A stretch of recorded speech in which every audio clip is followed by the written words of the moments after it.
À 78 ans, Benny Andersson a enfin admis ce que nous soupçonnions tous. Dans ses révélations sincères, il éclaire d'un jour nouveau les rumeurs persistantes autour d'ABBA, détaillant sa relation tumultueuse avec Annifrid Frida Lyngstad, et évoquant même la fameuse rivalité murmurée entre Frida et Agnetha. Bien plus qu'un simple groupe pop, ABBA était un entrelac de dynamique personnelle et créative. Aujourd'hui, Benny nous livre le récit authentique et sans filtre de ce qui s'est réellement passé en coulisses dans l'un des plus grands groupes de musique de l'histoire. Rejoignez-nous alors que nous démêlons les fils complexes qui ont non seulement façonné l'héritage d'ABBA, mais aussi conduit à sa séparation inévitable. Des étincelles créatives à la flamme vacillante, le mariage de Benny et Frida. À la fin des années 1960, Benny Andersson et Annifrid Frida Lyngstad se rencontrent alors que tous deux sont des figures montantes de l'industrie musicale suédoise. Frida, connue pour son indépendance fougueuse et sa forte personnalité, fait immédiatement impression par son aura magnétique et sa voix captivante. Benny, célébré pour son approche méthodique de la mélodie et des arrangements, reconnaît son talent naturel et son charisme hors du commun. Dès le début, leurs énergies créatives se complètent parfaitement, Benny apportant la structure et la précision, Frida la passion et l'âme, posant les bases d'un partenariat qui deviendra plus tard un pilier du son distinctif d'ABBA. En 1971, le couple franchit une étape importante dans sa vie personnelle en emménageant ensemble, unifiant leur vie privée et professionnelle. Cette période marque le début d'une collaboration à la fois personnelle et professionnelle intense, leur complémentarité en studio se traduisant par des compositions et des arrangements novateurs qui propulseront bientôt ABBA sur la scène internationale. Alors qu'ABBA gagne en popularité fulgurante dans les années 1970, la notoriété de ses membres croît également. Durant cette décennie, Benny et Frida participent non seulement à une série de succès planétaires, mais deviennent aussi un couple emblématique au sein du groupe, incarnant une partie de l'identité visuelle et sonore d'ABBA. Leur personnalité contrastée se marie à merveille en studio. L'approche structurée et méticuleuse de Benny, son exigence de perfection, est équilibrée par le style passionné et spontané de Frida, son besoin de liberté artistique, créant une alchimie unique. Le 6 octobre 1978, au sommet de la gloire d'ABBA, Benny et Frida se marient. La cérémonie se déroule sous les projecteurs des médias et l'adoration du public, leur union étant perçue comme le prolongement naturel de leur collaboration musicale, un symbole de la force et de l'unité du groupe. Cependant, au fil des années, la pression incessante de la célébrité et les exigences constantes de l'industrie musicale commencent à fragiliser leur relation, érodant les fondations de leur amour. Les mêmes traits qui avaient fait leur succès créatif deviennent insidieusement des sources de conflits. L'exigence de contrôle et de précision de Benny entre souvent en collision avec l'intensité émotionnelle et le besoin de liberté artistique de Frida. Alors que leur première collaboration était marquée par un engagement mutuel envers l'excellence, des fissures profondes commencent à apparaître dans leur relation. Au début des années 1980, alors qu'ABBA continue de dominer les classements mondiaux, les rumeurs de tensions personnelles au sein du groupe se multiplient. Des bruits circulent sur l'infidélité de Benny, ternissant l'image publique du groupe et alimentant les spéculations des médias. Des amis proches rapportent que la tension s'était accumulée depuis un certain temps, rendant l'atmosphère de plus en plus pesante. En 1980, la situation atteint un point critique. Selon des témoignages, Benny rentre un jour à la maison avec une nouvelle qui allait bouleverser leur relation à jamais. Il avait rencontré quelqu'un d'autre. Cette révélation est le déclencheur d'une séparation rapide et brutale. Frida, dévastée, se sent trahie et humiliée. La confiance qui cimentait leur relation est irrémédiablement brisée, une douleur immense. Un article du journal Expressen en 1981 capte cet instant avec les propres mots de Benny, « Je ne sais pas comment les autres gèrent ce genre de choses. Frida et moi sommes toujours amis et je fais toujours partie d'ABBA. Nous sommes restés bons amis, mais nous ne sommes plus mariés. » Cette déclaration souligne la dualité déchirante de leur rupture. Malgré la douleur émotionnelle et l'attention médiatique incessante, Benny et Frida s'engagent à préserver leur relation professionnelle pour le bien de la musique qu'ils ont créée ensemble. La séparation évolue rapidement vers un divorce officiel en 1981, après seulement 2 ans de mariage. Leur rupture est finalisée, et des proches du couple se souviennent que la décision fut presque instantanée, sans possibilité de retour.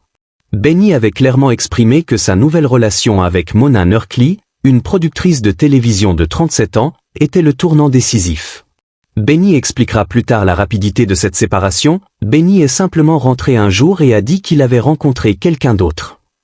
Malgré la douleur, Benny et Frida insistent sur le fait que la fin de leur mariage ne signifie pas la fin de leur collaboration artistique.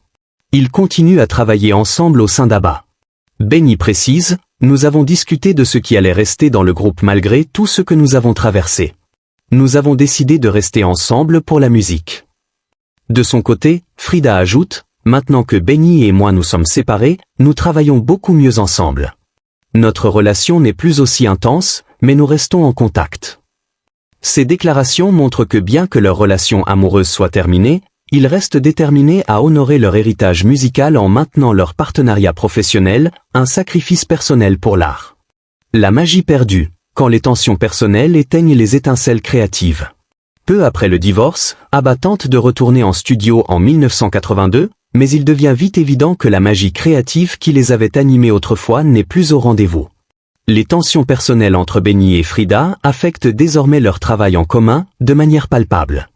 La dynamique qui avait autrefois nourri leur son innovant est entravée par la douleur et le ressentiment encore présents, les empêchant de retrouver leur alchimie passée. Tous deux reconnaissent que leur relation s'est transformée, passant d'une romance passionnée et fusionnelle à un partenariat plus pragmatique et professionnel, vidé de son élan initial. Malgré le succès continu du groupe, les blessures restent visibles. Les sessions d'enregistrement et les réunions en studio deviennent plus prudentes et mesurées, loin de l'énergie insouciante qui caractérisait leurs premières années. Dans les années qui ont suivi leur divorce, Benny et Frida ont continué à travailler au sein d'ABBA, mais leurs interactions personnelles avaient visiblement changé. Ils ont choisi d'être totalement honnêtes l'un envers l'autre sur les problèmes qu'ils rencontraient, discutant de tout ouvertement et franchement, une forme de communication qui, paradoxalement, a marqué la fin de leur intimité. Cette honnêteté s'est toutefois faite au détriment de l'intimité qu'ils partageaient autrefois. Leur relation s'est transformée en un lien fondé sur le respect mutuel et un engagement indéfectible envers la musique, plutôt que sur la passion qui les avait initialement réunis. La nouvelle relation de Benny avec Mona Nurkli a marqué le début de ce nouveau chapitre pour lui. Tandis qu'il avançait dans sa vie personnelle, l'empreinte de son passé avec Frida restait omniprésente, aussi bien dans sa musique que dans ses déclarations publiques. Les membres du groupe et leur entourage proche ont souvent souligné que malgré la rupture, Benny et Frida restaient profondément marqués par ces événements, la douleur de la séparation n'ayant jamais été totalement oubliée, même lorsqu'ils ont construit de nouvelles vies et de nouvelles relations. Aujourd'hui, à 78 ans, Benny Andersson revient sur l'histoire complète de sa relation avec Frida. Dans de récentes interviews, il a finalement confirmé ce que beaucoup soupçonnaient depuis longtemps. La rupture n'était pas seulement due à des circonstances changeantes ou à des pressions extérieures, mais trouvait son origine dans des différences fondamentales de personnalité et d'objectifs de vie. Les réflexions de Benny témoignent d'une prise de conscience lucide des complexités qui ont défini leur union. Il a réitéré, « Je ne sais pas comment les autres gèrent ce genre de choses. Frida et moi sommes toujours amis et je fais toujours partie d'ABBA.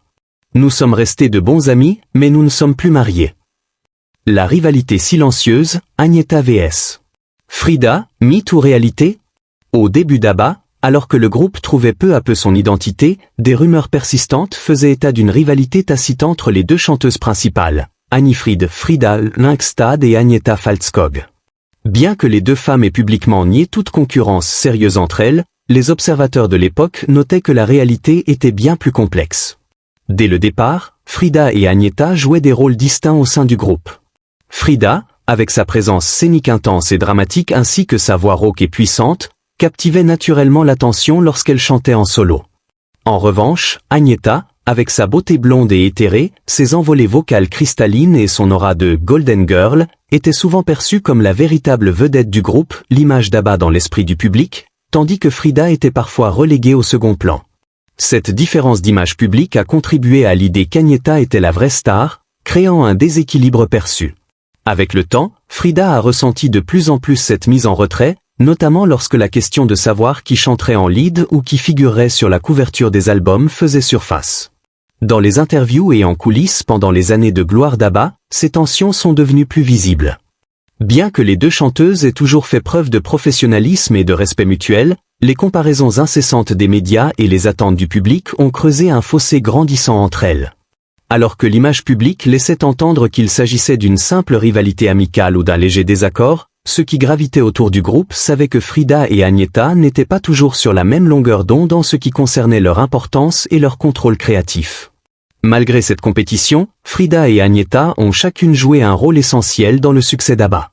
Elles avaient déjà connu des carrières solo respectables en Suède avant de rejoindre le groupe, ce qui impliquait qu'elles avaient accepté de partager la lumière des projecteurs.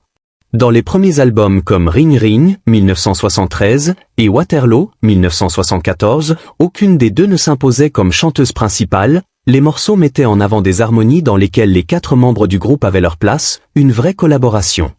Cependant, au fil de l'évolution d'ABBA, les voix féminines ont pris un rôle plus central, et il était naturel que Frida et Agnetha soient mises en avant sur les grands succès du groupe. Ce développement a parfois alimenté des spéculations sur des jalousies ou des préférences accordées à l'une plus qu'à l'autre.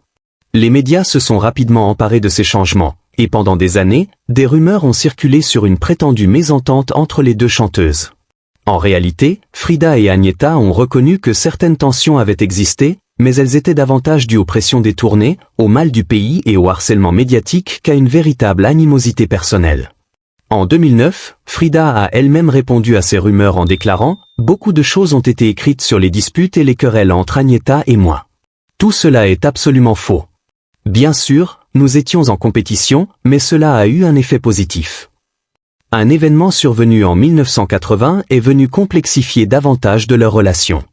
Cette année-là, ABBA a dû annuler une visite prévue en Allemagne de l'Ouest en raison d'une menace d'enlèvement visant les enfants de Björn et Agnetha.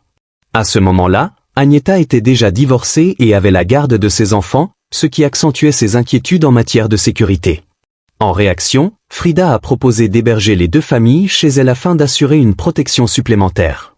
Bien que cet épisode soit davantage lié aux préoccupations familiales et sécuritaires qu'à une rivalité entre les chanteuses, il a mis en lumière la complexité des relations au sein du groupe. Il a également démontré que, malgré les rumeurs, Frida et Agnetha savaient se soutenir dans les moments difficiles, prouvant une solidarité sous-jacente. Au fil des ans, les interviews télévisées et les conférences de presse ont révélé une facette bien différente de leur relation. Plutôt que d'alimenter des conflits, les deux femmes ont toujours exprimé du respect et de l'affection l'une pour l'autre. Lorsqu'on les interrogeait sur une éventuelle rivalité, elles minimisaient l'idée d'une jalousie et insistaient sur le fait qu'elles étaient avant tout des artistes indépendantes et fortes, prêtes à sacrifier une part de leur liberté pour le succès du groupe. Avec le temps, alors que la popularité mondiale d'ABBA a décliné, le public a commencé à reconnaître les contributions individuelles de chaque membre sans chercher à les opposer systématiquement. La séparation d'ABBA, la vérité révélée par Benny. Pendant des années, des rumeurs ont circulé sur les véritables raisons de la séparation d'ABBA. Vous êtes-vous déjà demandé ce qui a réellement conduit le groupe à se dissoudre? Aujourd'hui, Benny Andersson a enfin révélé la vérité derrière cette rupture. À la fin des années 1970, ABBA était au sommet de sa gloire, enchaînant les succès internationaux avec leurs singles et albums. Cependant, à cette période, un événement personnel majeur a commencé à assombrir l'unité du groupe. Peu avant la sortie de l'album Voulez-vous, Björn Ulvaeus et Agnetha Fältskog ont traversé un divorce douloureux. Bien que le couple ait publiquement affirmé que leur séparation n'affecterait pas la production musicale du groupe, la réalité était bien différente. Les répercussions émotionnelles se sont peu à peu infiltrées dans leur travail. Malgré leurs efforts pour maintenir une apparence professionnelle, cette rupture a influencé l'ambiance générale de leurs enregistrements. À mesure qu'ABBA poursuivait sa production musicale, la douleur personnelle des membres du groupe devenait de plus en plus perceptible dans leurs chansons. L'album Super Troopé en particulier a reflété cette évolution, avec une tonalité plus mélancolique contrastant avec les morceaux joyeux des albums précédents. Parmi les titres les plus marquants, The Winner Takes It All, le All Your Love On me traduisent cette tristesse sous-jacente. The Winner Takes It All a été écrite durant la période de séparation entre Ulvaeus et Fältskog et retranscrit la peine et la perte ressentie par les deux membres. Plus tard, Agnetha a expliqué que cette chanson était un mélange de ce que je ressens et de ce que Björn ressentait, soulignant qu'elle leur permettait d'exprimer des émotions difficiles à aborder dans une simple chanson pop. Alors que le divorce de Björn et Agnetha avait déjà un impact évident sur le moral du groupe, une autre crise personnelle s'annonçait lors de l'enregistrement de The Visitor. Le mariage de Benny Andersson et Annifrid Lyngstad a commencé à se détériorer. Leurs tensions personnelles se sont reflétées dans l'album, malgré certaines expérimentations sonores, comme les influences reggae dans One of Us, une atmosphère de doute et de tristesse prédominait. Les deux divorces successifs ont eu un effet cumulatif, rendant de plus en plus difficile le maintien de la cohésion au sein du groupe. L'année 1981 marque un tournant décisif. Les conflits personnels deviennent trop pesants pour que l'esprit de collaboration qui caractérisait ABBA perdure. Après une tournée, le groupe retourne en studio avec l'intention de continuer à travailler, mais rapidement, une évidence s'impose. La dynamique créative qui les animait autrefois s'est estompée. Le plaisir de faire de la musique ensemble avait été érodé par les tensions et la douleur des ruptures. Malgré leurs efforts pour rester professionnels et focalisés sur leur art, Benny Andersson a plus tard expliqué « Nous avons arrêté, et pour des raisons créatives. Nous avons arrêté parce que nous avons senti que l'énergie s'épuisait en studio, parce que nous ne nous amusions plus autant qu'avant. » L'absence de plaisir dans le processus créatif, combinée aux épreuves personnelles de chacun, a rendu la poursuite du groupe impossible.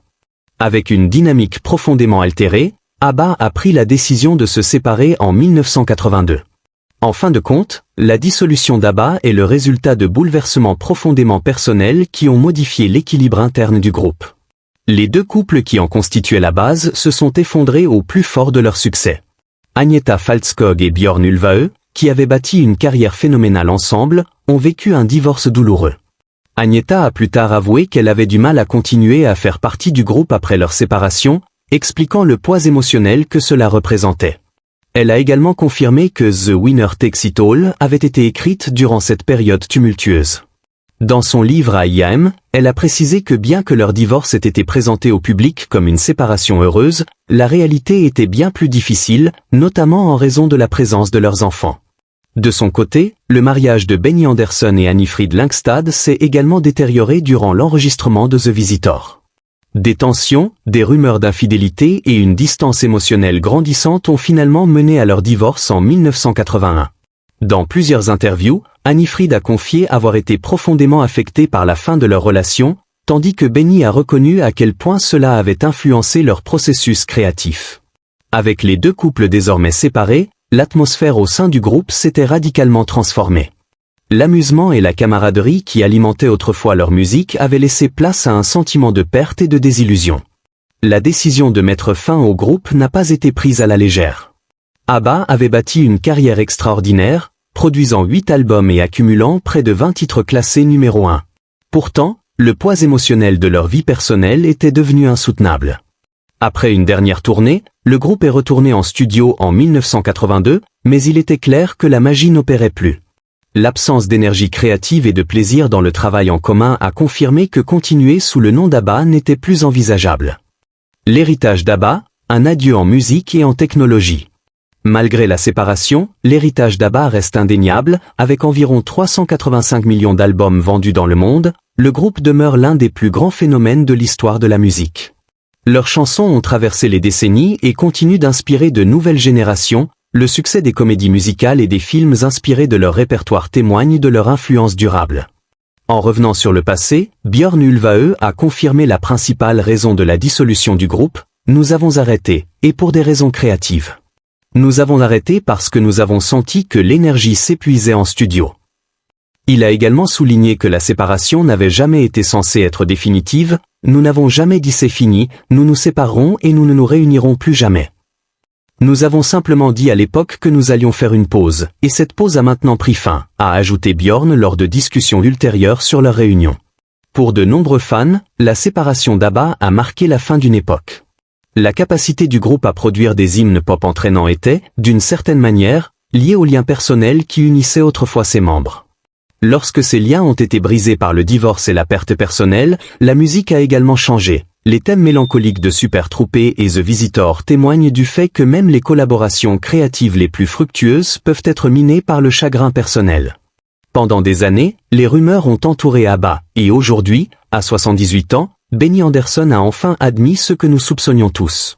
En 2021, le groupe ABBA a de nouveau fait les gros titres en annonçant la sortie de leur premier album studio en 40 ans, Voyage, ainsi qu'une tournée virtuelle révolutionnaire, marquant un moment inoubliable pour les fans.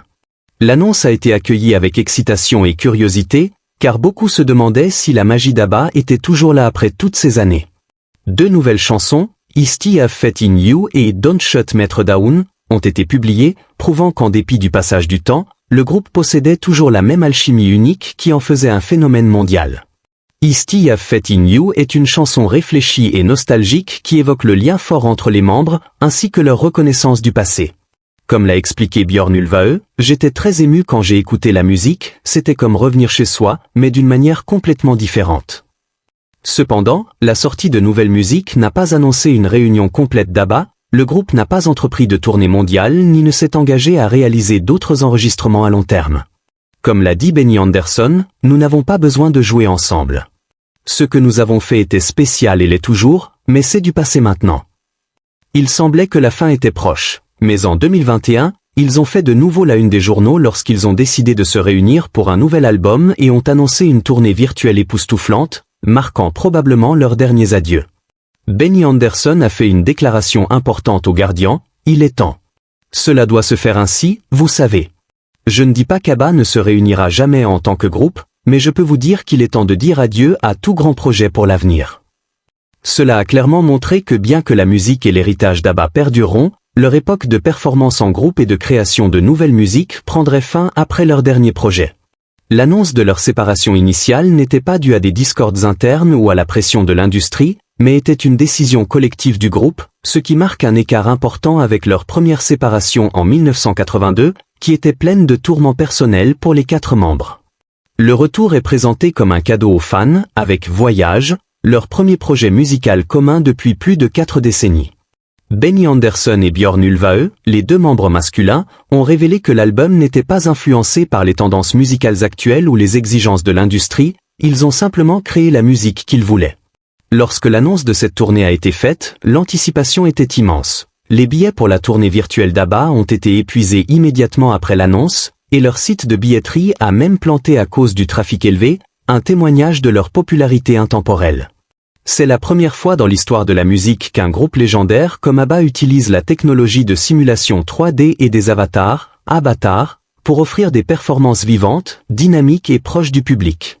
Les membres d'ABBA ne sont pas apparus en direct sur scène, mais des images de leur jeune version, créées par la technologie de capture de mouvement, ont été utilisées. Cela a permis à ABBA de continuer à partager leur musique tout en respectant l'âge et la condition physique des membres, alors qu'ils entrent dans leurs 70 et 80 ans. Ils restent passionnés et enthousiastes à propos de leur musique, mais le groupe souhaite préserver sa liberté et sa créativité, sans la pression des attentes commerciales. Nous voulions faire quelque chose avant de mourir, a partagé Björn Ulvaeus avec un sourire à la fois humoristique et sincère. De nombreuses manières, la réunion d'ABBA pour Voyage et leur tournée ont représenté le dernier chapitre d'une histoire qui a commencé au début des années 1970. La décision du groupe de se séparer en 1982 était pleine de tourments émotionnels, mais leur retour a été marqué par la chaleur, la camaraderie et le respect mutuel. Leur héritage, toutefois, continuera d'influencer des générations de fans et d'artistes bien après leurs derniers adieux. ABBA a apporté des airs intemporels qui ont résonné à travers les décennies, et leurs chansons seront toujours liées aux souvenirs d'enfance pour beaucoup, un témoignage de leur impact universel. Conclusion, ABBA a le cœur et l'héritage d'un phénomène pop. ABBA a apporté des airs intemporels qui ont résonné à travers les décennies, et leurs chansons seront toujours liées aux souvenirs d'enfance pour beaucoup.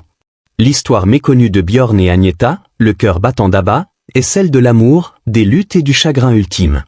Leur mariage était profondément lié à leur musique, créant des succès intemporels qui résonnent encore aujourd'hui. Mais il a aussi révélé les défis de mêler amour et travail sous la pression de la célébrité.